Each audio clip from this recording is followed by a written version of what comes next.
Hello, hello mga ka-real. It's me again, ang inyong Inday. My recipe for today ay chicken bukhari. Ang una natin gagawin ay mag-isa tayo ng bawang. Pagtapos natin ilagay ang bawang, imekos-mekos natin yan. Hanggang sa ito ay medyo mamula. At pagtapos naman yan, ilalagay naman natin ang ating sibuyas.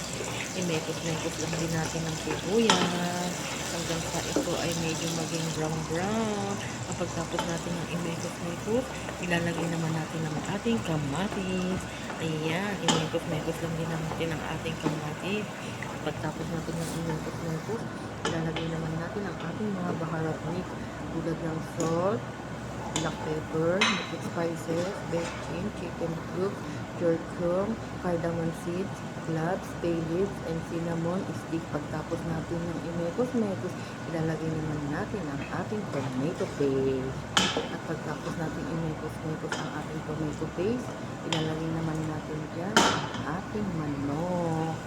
Igigisa natin yung manok hanggang sa ito ay kumapit yung ating mga baharat mix na ating ginawa, yung ating mga ginisang mga spices. At pagtapos natin yung imekos-mekos, tatakpan natin yan ng ilang minuto. At pagtapos natin yung takpan ng ilang minuto, bubuksan ulit natin yan para imekos-mekos ulit. Ganyan lang kasimple ang ating gagawin. Ganyan lang kasimple magluto ng Arabic food. At pagtapos natin yung imekos-mekos, lalagyan naman natin yan ng mainit na tubig. Dito, mekos doon.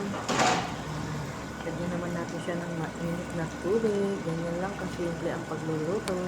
At pagtapos natin yung lagyan ng tubig na mainit, alagyan din natin yan ng carrots. Hindi ko na pinakita kung paano ko nilagay ang carrots. At pagtapos niyan, ilagay ang ating sili. Tatakpan natin yan ng ilang minuto. Lulutuin, pakukunuan.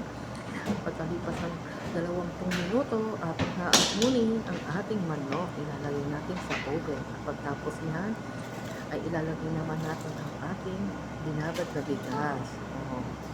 Pagtapos natin yung ilagay ang ating bigas, imekos-mekos lang natin yung bigas at takpan, lagyan lang muna ng ating sili at takpan at lutuin ng 20 to 30 minutes hanggang sa ito ay maluto. At pagtapos naman, ilalagay naman natin sa oven ang ating manok na inihahon kanina. Ayan, inalis natin sa tubig. Lalagay naman natin yung ating manok doon sa oven. Lagyan natin siya ng oil. Papahiran natin yun ng oil para ito ay maprito. Iluluto natin siya sa oven na 20 minutes hanggang sa ito ay mamula-mula. Ayan, pagtapos niyan, ayan na yung ating finished product. Ang ating chicken bukhari. Thank you for watching. Share my video. Bye-bye.